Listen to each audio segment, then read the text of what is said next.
Shalom Bapak Ibu Saudara. Kita terus lanjutkan studi kita kristalisasi, masih kitab 1 Samuel, dan kali ini kita ambil tema tentang Daud dan Goliat ya. Ini suatu cerita yang sudah begitu populer, sudah ada filmnya lagi. Jadi bahkan di luar rumah Tuhan pun sudah banyak yang tahu barangkali cerita-cerita ini. Daud melawan Goliat ya. Tapi kita akan melihat dulu hari ini apa pesannya ini bagi kita umat pilihan Tuhan khususnya. Jadi yang jelas hidup itu adalah peperangan ya. Hidup itu adalah peperangan. Mengapa demikian? Karena memang Tuhan yang merancangnya. Ketika Tuhan menciptakan dan berencana ya untuk menjadikan manusia serupa segambar dengan Dia dan menaklukkan segala sesuatu. Nah ini dia, menaklukkan segala sesuatu itu. Dari manusia ditaruh di Taman Eden ya, diproses dulu, diberikan pohon itu, 2 pohon, kemudian ular. Istilah menaklukkan itu, istilah Ibrani itu kabas, artinya menginjak. Kenapa menginjak? Ya karena ada musuh yang harus ditaklukkan, ada yang harus diinjak ya dalam kehidupan ini. Jadi hanya konteks perjanjian lama, peperangan itu jasmani dia. Ya, karena kita tahu perjanjian lama itu jasmani, perjanjian baru itu spiritual. Nanti kita lihat peperangannya seperti apa. Goliat dalam konteks perjanjian baru itu yang mana ya. Tapi yang jelas perjanjian lama itu natural atau jasmani, perjanjian baru itu spiritual atau realitanya ya. Nah, di sini kita akan melihat prinsip-prinsip dulu ya. Peperangan Daud dengan Goliat itu bukan sekedar begitu, karena di situ ada komunitas Saul di situ. Nah, ini apa artinya ya? Mari kita melihat dulu ya. Konteksnya secara keseluruhan begini. Saul itu dipilih, waktu itu Israel minta raja ya, dan Saul itu dipilih, dan itu sah ya, dipilih oleh Samuel, Tuhan memilihnya dan diurapi ya. Artinya di minyak itu simbol Roh Kudus, bekerjalah roh itu menyertai Saul ya. Dan Saul mengadakan peperangan ke sana kemari. Di situ dikatakan dia banyak sekali mengalahkan mengalahkan musuh ya. Di sini kalau kita lihat, saya sudah sering baca itu. Di situ setelah Saul mendapat jabatan raja atas Israel, di pasal 14 ayat 47, maka berperanglah ia ke segala penjuru melawan segala musuhnya, melawan Moab, Bani Ammon, Edom, Raja Joba, orang Palestina ya. Kemanapun dia pergi, ia selalu mendapat kemenangan. Cuma masalahnya di sini, ini Saul melakukan 3 kesalahan itu, kita sudah belajar itu. Yang pertama, yang enggak sabar nunggu Samuel, itu masalah yang dia mencelakakan negeri dengan sumpah kutuknya itu, maksa rakyat begitu. Kemudian yang masalah Amalek. Dan akibat itu Tuhan menolak dia menjadi raja, dan roh Tuhan sudah undur. Tapi Saul masih memegang jabatan sebagai raja. 20 tahun lebih dia memerintah dengan bagus, dengan pengurapan. Kemudian ditolak dan Roh Kudus mundur. Daud masuk, diurapi pada tahun 20 sekian daripada pemerintahan Saul, dan Saul masih menjadi raja belasan tahun lagi sampai dia umur 40 tahun memerintah, baru dia mati. Kemudian baru Daud memerintah setelah dia berusia 30 tahun ya. Jadi barangkali Daud ini, peristiwa Goliat ini kira-kira barangkali 13 tahun, 14 tahun barangkali dia waktu menghadapi Goliat itu. Tapi sudah diurapi ya, itu aja pasal 16 diurapi, pasal 17 dia menghadapi Goliat ya. Nah, Daud juga bukan menghadapi Goliat langsung begitu. Dia diproses juga. Dia sudah biasa menggembalakan 2-3 ekor domba itu. Dia kalau ada singa, ada beruang itu, dia menghadapi itu ya. Jadi dia bilang itu baik singa maupun beruang itu udah pernah dihantam sama Daud ya. Jadi enggak pernah. Memang kalau orang enggak ada persiapan itu bahaya ya dalam peperangan nih ya. Bagaimana lah orang berperang militer juga disiapin terus ya, tiap hari mereka mempersiapkan diri ya, perang atau nggak perang mereka mempersiapkan diri. Karena tanpa persiapan tidak mungkin. Itulah Saul, tanpa proses, tanpa persiapan. Akhirnya menjadi raja ya bagus sebentar, ujung-ujungnya nggak bagus ya. Nah, jadi masalahnya di sini kita harus melihat dalam waktu Goliat itu datang, itu ada dua komunitas saya menyebutnya ya. Komunitas Saul yang gemetar menghadapi Goliat ini, dan Daud yang datang. Nah, ini yang harus. Jadi jangan fokus hanya Daud dan Goliat, tapi ada di sini komunitas Saul yang juga dipilih Tuhan, yang pernah diurapi lah kalau katakan saya bilang begitu ya. Karena roh itu sudah undur akhirnya jadi pindah ke Daud. Jadi, tapi ini punya jabatan. Saul masih tetap sebagai raja, dia punya pakaian perang ya. Dia punya pedangnya, dia punya ketopong, dia punya perisai apa ya, baju girah ya atau apa. Ya itu pendeknya semua perlengkapan, dan dia punya pasukan juga. Nah, Goliat ini datang setiap pagi sama sore, dia datang selama 40 hari. Dia tantang, dia tantang gini. Ini saya pakai LI ya. Dia datang di sini. Orang Filistin itu maju mendekat pada pagi hari dan pada petang hari. Demikian ia tampil ke depan 40 hari lamanya ya. Dan tantangannya nih orang Filistin ini orang Filistin memang tinggi. Gue lihat itu ya, ini tingginya berapa ini ya. Kalau saya hitung-hitung ada 3,7, ini tingginya 6 hasta. Satu hasta itu 45 cm. Jadi 6 hasta itu aja sudah berapa itu ya? 6 kali 45 itu. Ya udah 2,7 meter, tambah sejengkal 10 lah taruhlah itu. Jadi 2,8 meter tingginya si Goliat ini. Dengan dia sudah dengan segala ketopong tembaga, ada memakai baju jira bersisik ya dan sebagainya. Datang dia 40 hari, tantang dia ya. Nggak usah lah dia bilang kita berperang satu-satu aja, kata si Goliat tantang. Nah, orang Israel takutlah. Di sini ayat 11 ini, ketika Saul dan segenap orang Israel mendengar perkataan orang Filistin itu, maksud tantangan Goliat ini, maka perhatikanlah ya, cemaslah hati mereka dan sangat ketakutan. Nah ini dia, mereka sudah kalah sama Goliat. Kalahnya karena mereka sudah cemas hati dan sangat ketakutan. Ya, dalam peperangan tuh kalau sudah cemas, sudah khawatir, sudah takut, udah nggak usah ngomong lagi lah ya. Karena waktu Tuhan menseleksi kasus Gideon, ya kita sudah pernah bahas itu ya. Ada 32.000 orang sama Gideon waktu itu mau lawan Midian. Tuhan bilang ini kebanyakan.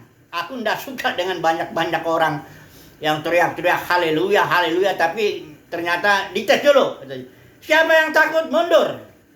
Ternyata yang takut ada 22.000 orang. Tinggallah 10.000. Yang 10.000 nanti disaring lagi. Bayangkanlah saudaraku, kalau orang udah cemas, sudah takut menghadapi hidup ini, nggak usah lah ngomong soal-soal pelayanan lah, soal-soal berperang lah, soal-soal, nggak usah lah, karena itu sudah kalah dia. Orang yang sudah takut, cemas, khawatir, gelisah, itu tanda ya sudah kalah. Goliat itu udah kalah sama Goliat ya. Begitulah Saul ya, walaupun dia punya jabatan raja, ini ingat ya. Ini saya menyebutnya ini komunitas agamawi lah ya. Karena memang dia punya resmi jabatan, punya istana, punya tentara, punya pedang, punya ketopong, punya itu lengkap. Hanya ketika datang Goliat takut dia, cemas. Kemudian datanglah dia kan Daud. Ini saya menyebutnya komunitas umat pemenang lah ya. Umat pemenang Daud itu ya, dia datang.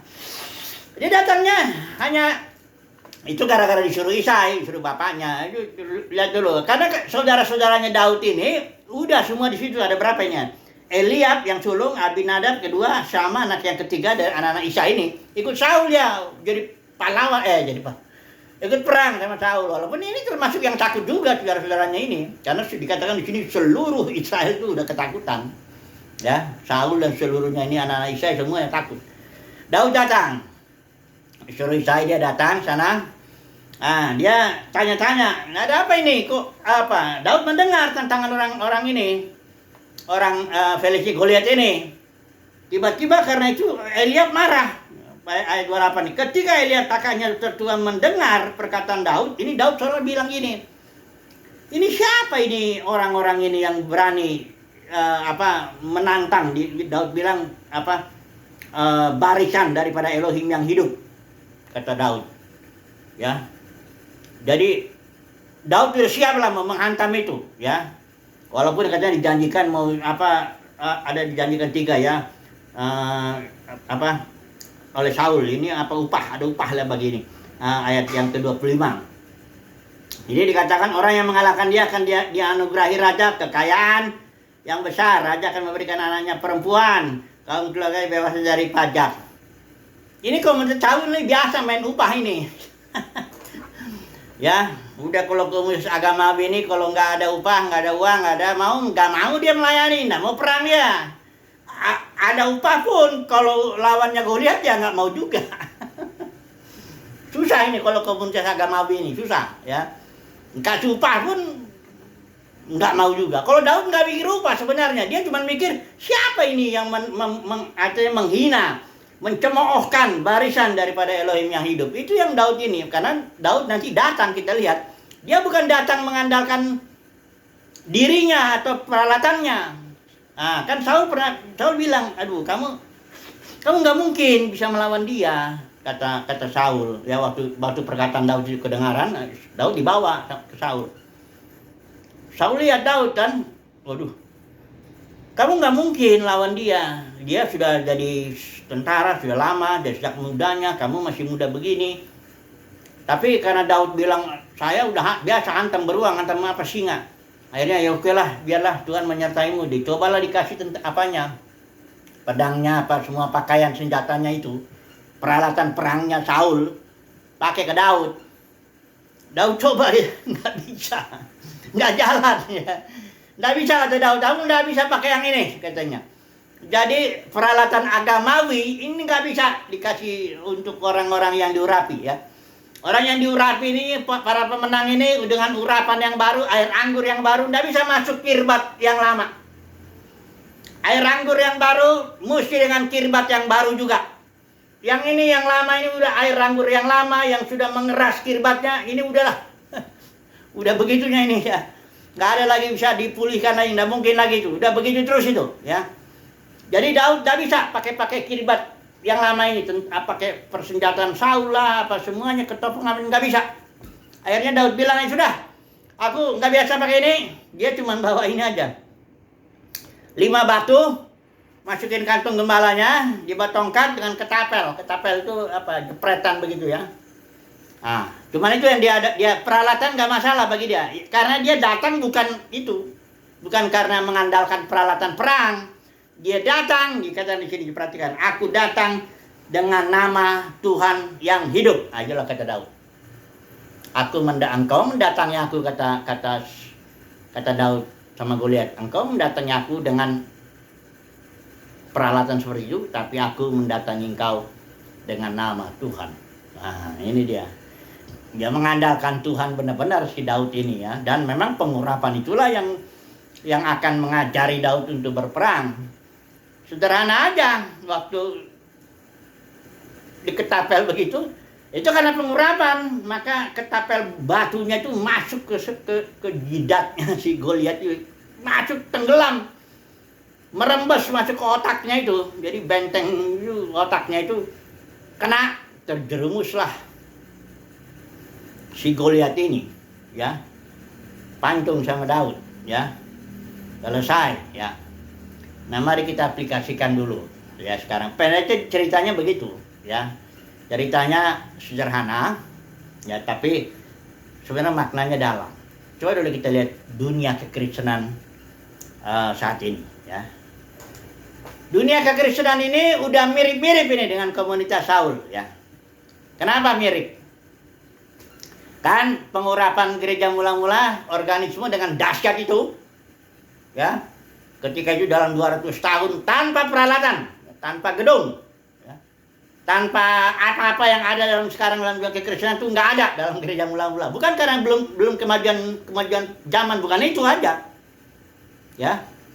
Bukan soal itu. Ini soalnya memang mereka benar-benar bersandar kepada pengurapan itu, kekuatannya itu pengurapan dari rumah ke rumah, ya. Hajar terus dalam 200 tahun kekristenan telah menaklukkan dunia yang dikenal pada waktu itu. Bahkan tahun 313 Konstantin Kaisar Roma itu pun takluk. Ya, baru setelah itu udah mulailah bangun gedung-gedung, mulailah menjadi, dan masuklah gereja ke dalam masa kegelapan, ya. Abad ke-5-6 itu sampai 1000 tahun dihitungnya itu. 1517. Itu tapi bukan berarti sekarang gereja udah jadi garam dan terang. Dah, itu tetap aja yang lama. Itu gerakan Luther, gerakan Anabaptis itu semua di luar struktur. Kirbat yang anggur yang baru ndak mungkin masuk ke dalam kirbat yang lama, nggak mungkin.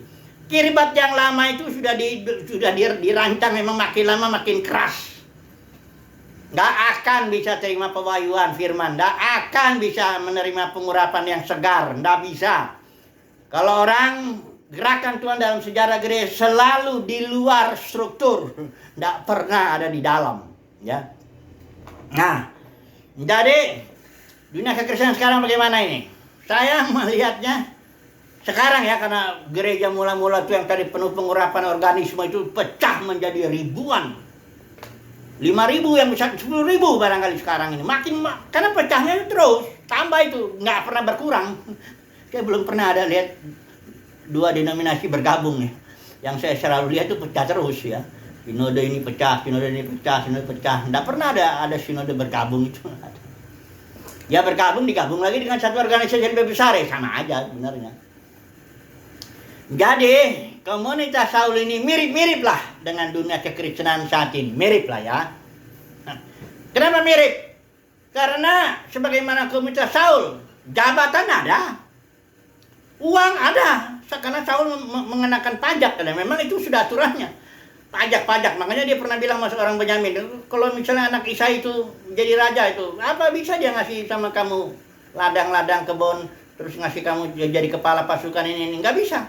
Uang jabatan nggak ada dalam pengurapan Saul ini, dalam pengurapan Daud ini, dalam komunitas Daud nggak ada uang dan jabatan, nggak ada itu, ya.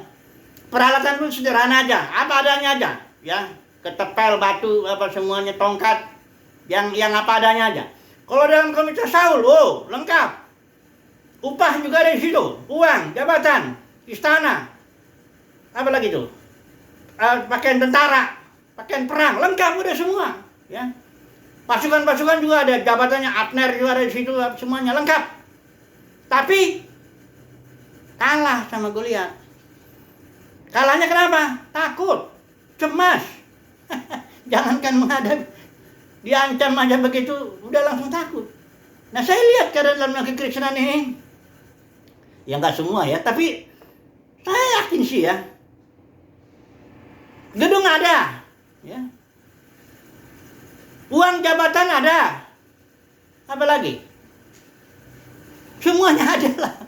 Hanya saya ragu, apakah berani dia menghadapi Goliat itu, ya? Kalau rame-rame berteriak-teriak haleluya puji Tuhan, oke lah. Tapi kalau masuk ke kamar sendiri, kasih Alkitab, bisa nggak?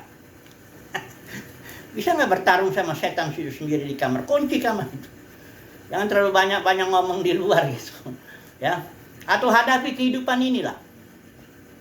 Kalau saudara dan saya sudah takut, khawatir, gelisah, stres, ini tanda kita sudah kalah sama Goliat, ya.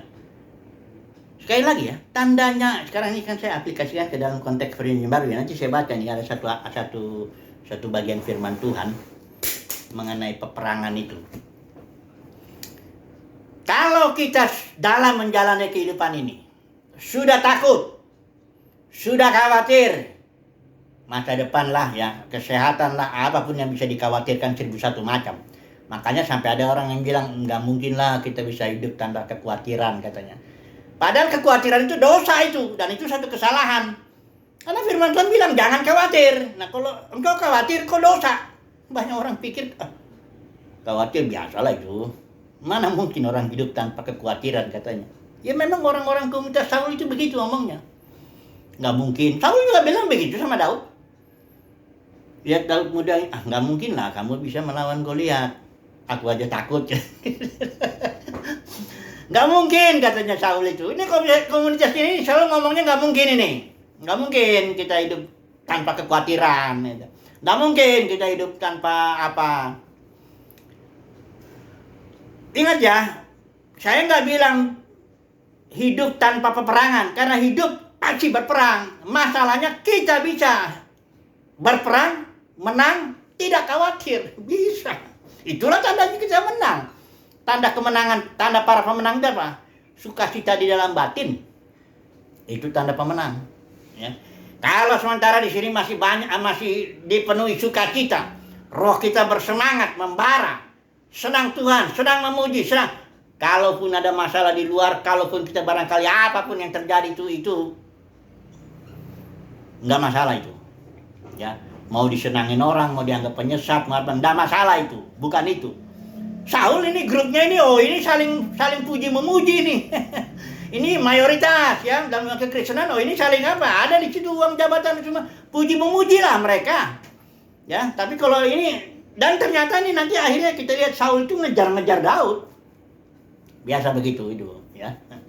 Semoga ini makin lama makin jelas ini apanya.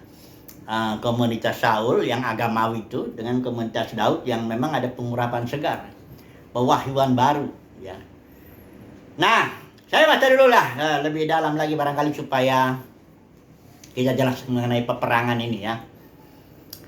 Ada di 2 Korintus ya, pasal yang ke-10 ayat 345. Ini saya baca dulu semua supaya kita tahu mengenai peperangan ini. Di mana Goliat itu ada dan di mana peperangan itu terjadi. Ya, supaya kalau dalam konteks perjanjian lama ya memang terjadinya di lembah Tarbantin itu kalau nggak salah itu peperangannya ya, daerah letaknya geografis ya. Kalau ini coba lihat, saya baca ayat 3-nya ya. Sebab sekalipun hidup ini saya pakai ILT ya. Sebab sekalipun hidup di dalam daging, kami tidak berperang secara daging, secara manusiawi, maksudnya kayak Daud melawan Goliat itu enggak, karena ini kan konteks perjanjian baru. Sebab senjata peperangan kami bukanlah kedagingan. Bukan kuasa politik, kuasa ekonomi, bukan kuasa-kuasa yang begitulah. Melainkan kuasa di dalam Elohim. Untuk apa? Penghancuran benteng-benteng. Nah ini dia, benteng-bentengnya di mana nih? Ayat 5.